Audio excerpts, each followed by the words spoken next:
Block 1. My name is David Thompson, and I grew up in the heart of Northern California, in a place where faith wasn't exactly the cornerstone of daily conversation. When I married my college sweetheart Sarah, we decided to build our life in the valleys of Central California, where the air was cleaner and dreams seemed more attainable. I found my calling in construction management, overseeing residential developments, and I was good at it. Really good. There's something satisfying about watching empty lots transform into homes where families would create their most precious memories. We were blessed with 4 incredible children, and let me tell you, our house was never quiet. Every season brought a new sport, a new commitment, a new reason to load up the minivan with gear and drive across counties for games and tournaments. I became one of those dads you see on the sidelines, the one coaching everything from little league to high school varsity. Over nearly 2 decades, I must have coached more than 30 different teams. Baseball was my specialty, but I found myself teaching soccer fundamentals and football strategy with equal passion. Looking back now, those years blur together in the most beautiful way. Saturday mornings meant early drives to distant fields, the smell of fresh-cut grass mixing with the aroma of coffee from my thermos. I remember the weight of equipment bags on my shoulders, the sound of cleats on concrete, and the pure joy in my kids' voices when they'd spot me in the stands. These weren't just games we were playing. We were building character, teaching resilience, creating bonds that would last long after the final whistle. Our oldest son, Marcus, had always been the academic one. While his siblings were content with local colleges, he set his sights on Santa Barbara, where he pursued nuclear medicine technology. It was a field that fascinated him. The intersection of science and healing, and watching him graduate was one of the proudest moments of my life. When he called to tell us he'd met someone special at his church, a young woman named Rebecca who shared his faith and his dreams, Sarah and I knew something wonderful was beginning. The wedding was planned for late August, that perfect window between summer freedom and the return to school routines. We decided to make it a family adventure, arriving on Wednesday to squeeze every moment out of what might be our last big family vacation before the younger kids got too busy with their own lives. The hotel was right downtown, walking distance from the beach, and there was this expansive park right next door that seemed to call out to my baseball-loving sons. As we checked in that Wednesday afternoon, the boys were already eyeing the park through the lobby windows, mitts and bats practically burning holes in their duffel bags. "Dad," my youngest called out, his voice carrying that excitement that only comes with unexpected playtime. "We're going to hit some home runs out there. You coming?" How could I refuse? This was what life was about. Not the schedules and deadlines waiting back home, but these spontaneous moments when joy interrupted everything else. We spent nearly 3 hours out there as the California sun painted everything golden. The crack of the bat, the satisfying thud of ball meeting leather, the gentle trash talk between brothers. It was perfect. I felt strong, alive, completely present in a way that seems rare in the rush of everyday life. If someone had told me that this simple game of catch would be the last normal moment I'd experience for a very long time, I would have laughed. But maybe that's how the most significant moments work. They arrive disguised as ordinary Wednesday afternoons. That evening, as we gathered for dinner at a little seafood place overlooking the harbor, I started feeling off. Nothing dramatic, just a subtle wrongness in my stomach, like the beginning whisper of flu. I pushed it aside, attributing it to travel exhaustion or maybe the rich food we'd been enjoying. Sarah noticed me pushing my plate away and gave me that look wives perfect after 20 years of marriage. The one that says she's filing away this information for future reference. "You feeling okay?" she asked, her hand instinctively reaching across the table to check my forehead. I assured her it was nothing, probably just the excitement catching up with me. After all, your firstborn's wedding doesn't happen every day. But as we walked back to the hotel through the warm evening air, that wrongness was spreading, settling deeper into my core. I told myself it would pass by morning, but Thursday brought no relief.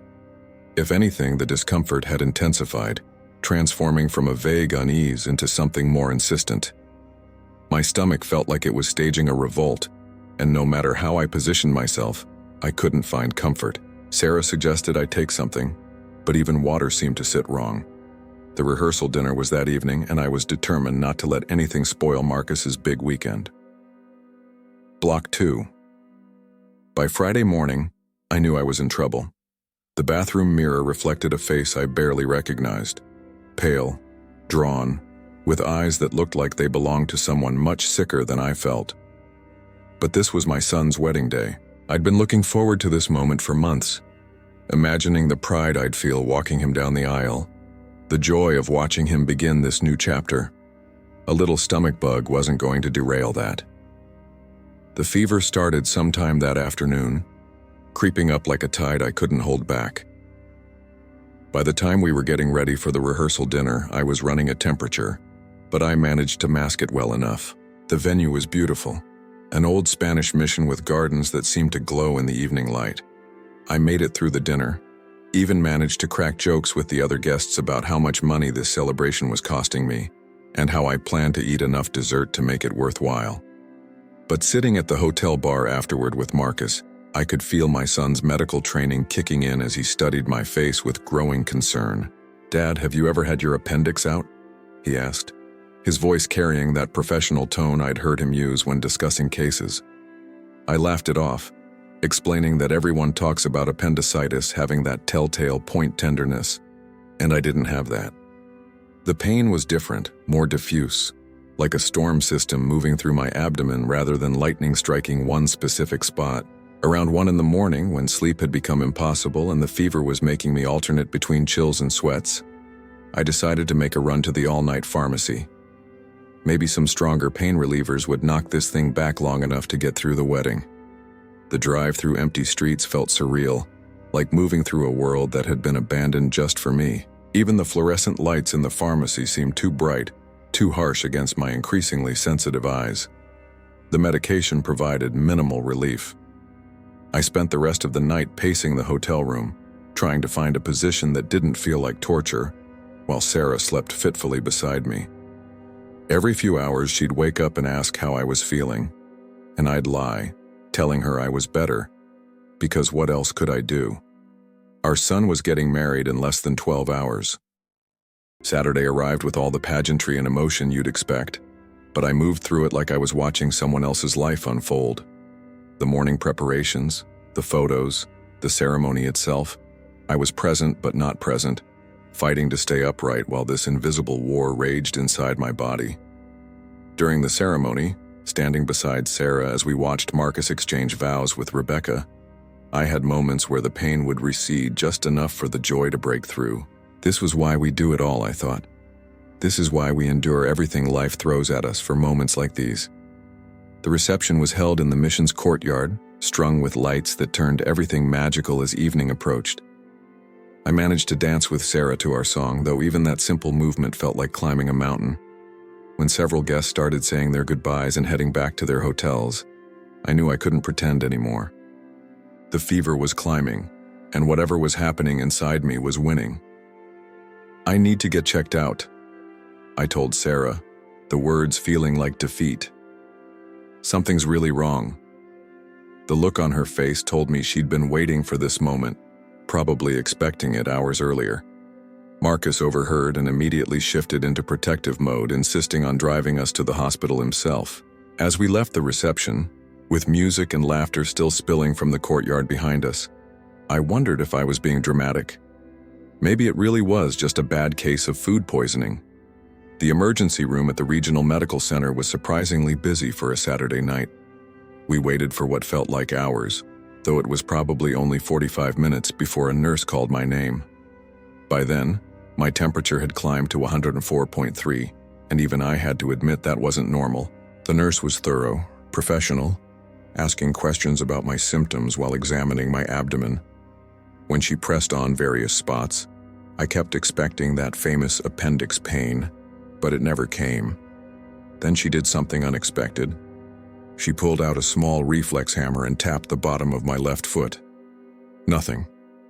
But when she tapped my right foot, the pain that shot through my abdomen made me cry out involuntarily. "That's your appendix," she said with certainty. "I'm calling a surgeon." When she asked about recent physical activity, I mentioned the baseball game Wednesday afternoon. Her expression changed immediately. Wednesday? This is Saturday night. If your appendix ruptured 3 days ago, we need to move fast. Block 3. The next hour unfolded with the swift efficiency of a medical emergency. Blood work confirmed what the nurse suspected. My white blood cell count was dangerously elevated, indicating a serious infection. The surgeon, a calm man with gentle eyes who spoke with quiet authority, explained that my appendix had likely ruptured during that innocent game of baseball with my sons. For 3 days, infection had been spreading through my abdominal cavity like a slow poison. We need to operate immediately, he told us. Time is critical now. The words hung in the air between us, transforming what had been a family celebration into something much more serious. Sarah gripped my hand tighter, and I could see the fear she'd been hiding behind her brave face for the past few days. This wasn't supposed to be how the weekend ended. This wasn't supposed to be how anything ended. The preparation for surgery moved with practiced urgency. IV lines, consent forms, pre-operative medications that made everything feel slightly disconnected from reality. As they wheeled me down the corridor toward the operating room, I caught glimpses of Sarah walking alongside the gurney, her hand holding mine until the very last possible moment. "I love you," she whispered, and those words felt more important than they'd ever felt before. The operating room doors burst open with a pneumatic hiss, and the first thing that hit me was the cold. It was absolutely freezing, a sharp contrast to the fever that had been my constant companion for days. How did these people work in these conditions, I wondered, my mind already feeling fuzzy from the pre-operative medications. The surgical table seemed impossibly narrow, and I felt vulnerable, exposed, like I might simply roll off into nothingness. They transferred me from the gurney to the table, and I tried to find a comfortable position for my arms, but there didn't seem to be anywhere right to put them. The overhead lights were blindingly bright, and medical personnel moved around me with purposeful efficiency, their faces hidden behind surgical masks. I could hear the beeping of monitors, the quiet exchange of professional communication, the whispered countdown as anesthesia began to take hold.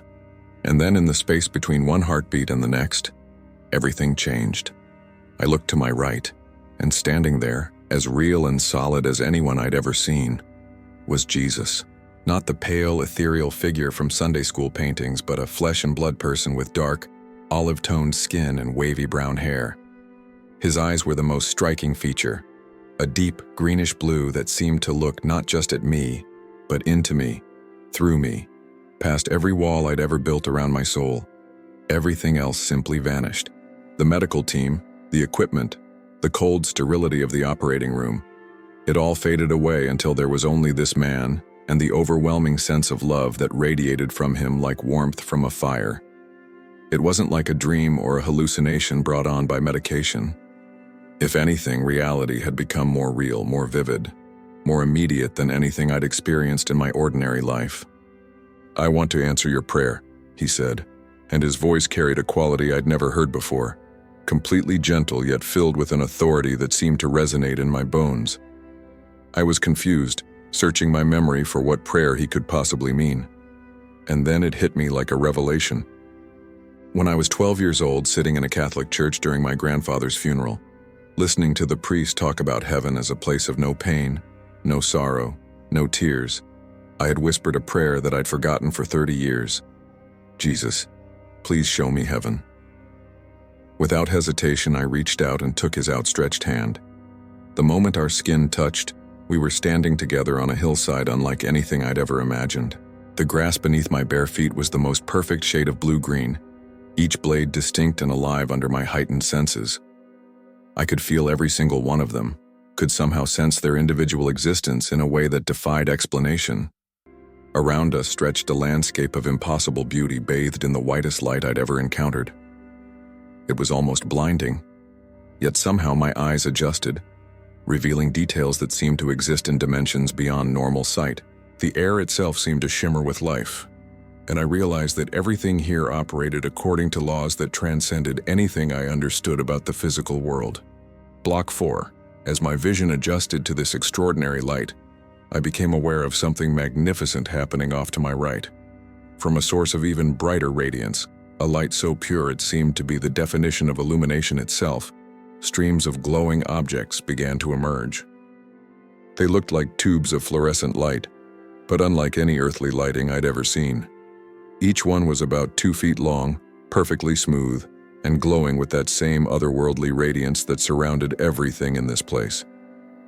These lights moved with purposeful grace, floating through the air around me, and as I watched in wonder, one of them approached directly toward my head. I had a moment of uncertainty. Should I move? Duck? Try to avoid it? But something deep inside told me to simply be still and trust. The light struck me directly in the forehead, and as it passed through me, it made a gentle buzzing sound, like the softest electrical current, and filled my entire body with a warmth that reached all the way to my toes. The cold I'd felt in the operating room was completely replaced by this beautiful, penetrating warmth that seemed to heal something I didn't even know was broken. As this happened, it was as if someone drew back a curtain from right to left across my field of vision. The white mist or veil that had been surrounding us simply pulled away, revealing a vista that took my breath away. I was standing on a hillside overlooking the most beautiful landscape imaginable. Below me, scattered across gentle slopes, were flowers unlike any I'd ever seen, delicate things that reminded me of sweet peas, with soft, translucent petals in pastel shades of purple, yellow, orange, and pink. They moved in a gentle dance, though there was no wind that I could feel. Their movement seemed to come from some inner joy, as if they were celebrating simply by existing.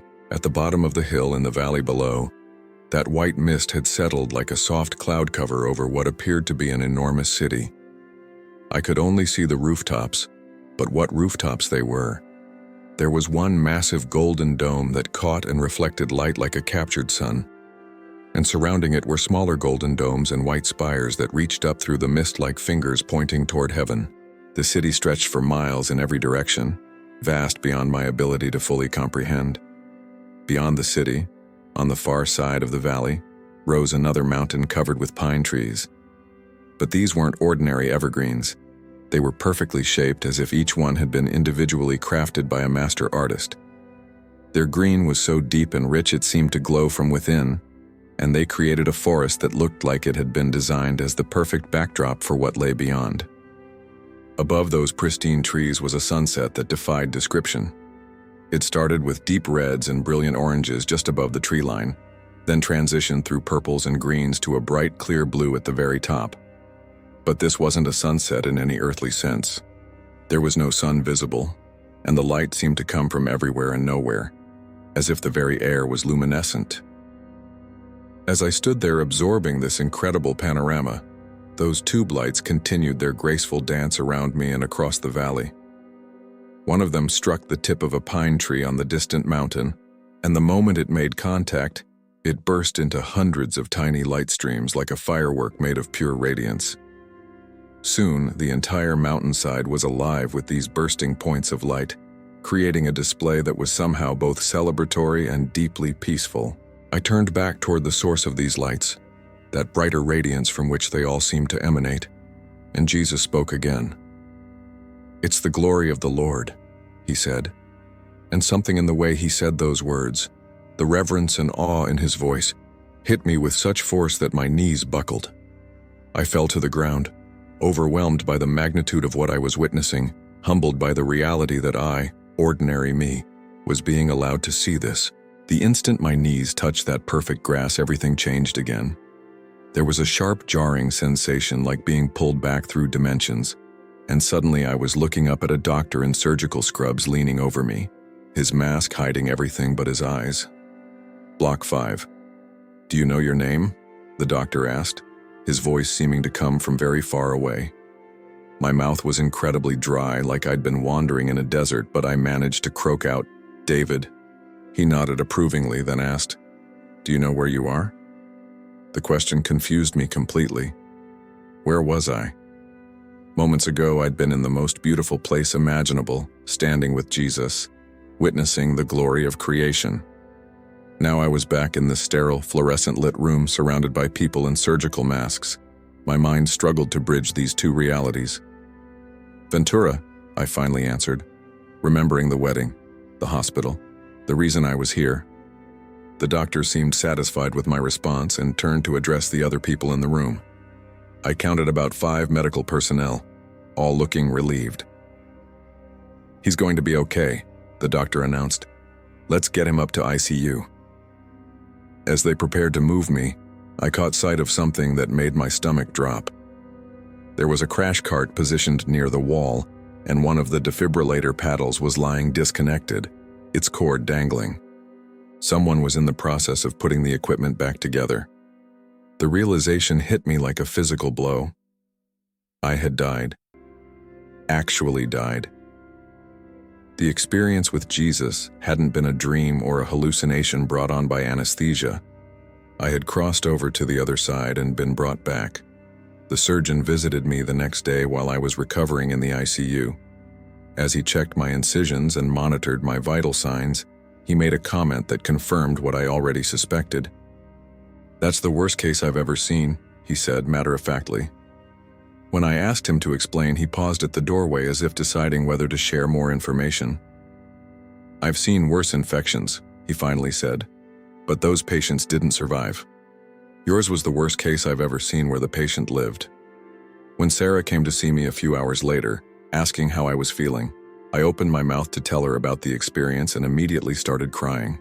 The emotion was so overwhelming, so immediate, that I couldn't even form words. I tried again the next day with the same result. It took 3 full days before I could finally tell her the complete story without breaking down. And even then, tears streamed down my face as I described standing with Jesus and witnessing heaven. Her reaction was exactly what I'd expected. She cried too, but these were tears of wonder and gratitude. We both understood that what had happened to me was extraordinary. A gift that would change everything about how we understood life, death, and what lies beyond. But more than that, it had changed me at the deepest level. The relationship with Jesus that I'd always treated as a Sunday obligation had suddenly become the most real thing in my life. I'd always considered myself a casual Christian, someone who went to church, said grace before meals, tried to live a decent life. But after seeing Jesus face to face, after experiencing that overwhelming love that radiated from him, I knew with absolute certainty that he was real, that heaven was real, that everything I'd been taught but only half believed was actually true. The physical recovery took time. I spent 12 days in the hospital, lost 34 pounds, and was on a liquid diet for nearly a week. But the emotional and spiritual recovery, or perhaps transformation is a better word, began immediately. Simple things took on profound significance. When they finally allowed me to eat solid food and handed me a banana, I started crying again. I was holding something that had grown from the earth thousands of miles away, and it was going to help heal my body. The weight of that creation, that interconnectedness, that divine provision, overwhelmed me. Walking the hospital corridors during my recovery became a kind of meditation. The nurses encouraged movement, and as I shuffled along with my IV stand, I found myself really seeing things for the first time. There were photographs of ocean sunsets hanging on the walls, pictures I'd probably walked past hundreds of times in other hospitals over the years without really noticing. Now they stopped me in my tracks. What had I been missing all these years? How much beauty had I rushed past in my hurry to get somewhere else? That question would reshape everything about how I approached life. Before my near-death experience, my days were defined by urgency, early mornings at construction sites, managing multiple building projects, racing from work to baseball practice, trying to fit dinner and homework and family time into whatever hours remained. It was a treadmill of responsibility and stress. And while I loved my family and my work, I was always focused on the next thing, the next deadline, the next commitment. Now I understood what I'd been missing. I started putting into practice what those hospital walks had taught me. I slowed down. When I see a flower now, I stop and smell it. I don't care who's watching or what they think. My phone is filled with pictures of sunsets and flowers and moments of beauty that would have been invisible to the old me. It's like I'm seeing the world through the eyes of a child again, with wonder and gratitude replacing urgency and stress. I believe Jesus didn't give me a specific assignment when he brought me back, but I think I understand what he wants me to do. I'm supposed to tell people what I saw, to remind them to slow down and appreciate the incredible beauty of His creation. Every sunset is a masterpiece. Every flower is a work of art. Every moment we're given is a gift worth treasuring. I'm nothing special. I want to be clear about that. God doesn't love me more than anyone else. But I always tell people now to ask God to reveal Himself to them, and He will. You just have to be patient. My childhood prayer took 40 years to be answered. But what's 40 years to God? He operates on eternal time, and His timing is always perfect. I'm not afraid of death anymore. When my time finally comes and I don't come back this time, I believe Jesus will meet me on that same hillside and say, "Let's go see what you didn't get to see that day. Let me show you around the city." But until then, there's so much life to live. I have 13 grandchildren now that I wouldn't have met if I'd died that day. Maybe that's why He let me come back, for all the love and joy and ordinary miracles that were still waiting for me. The experience taught me that heaven isn't some distant, abstract concept. It's a real place as physical and substantial as anywhere I've ever been. God could reveal it to us right now if He chose to. He just keeps it hidden until our time comes. And that time will come for all of us. But until it does, we have this beautiful world, these precious relationships, these daily opportunities to spread God's love and appreciate His creation. Every day now is a gift I almost didn't receive. Every sunset is a reminder of that impossible sky I witnessed. Every act of love, every moment of wonder, every breath I take is borrowed time that I'm determined not to waste. This is what it means to live with eternity in your heart. Not as an escape from this world, but as a deeper appreciation for the miracle of being alive in it.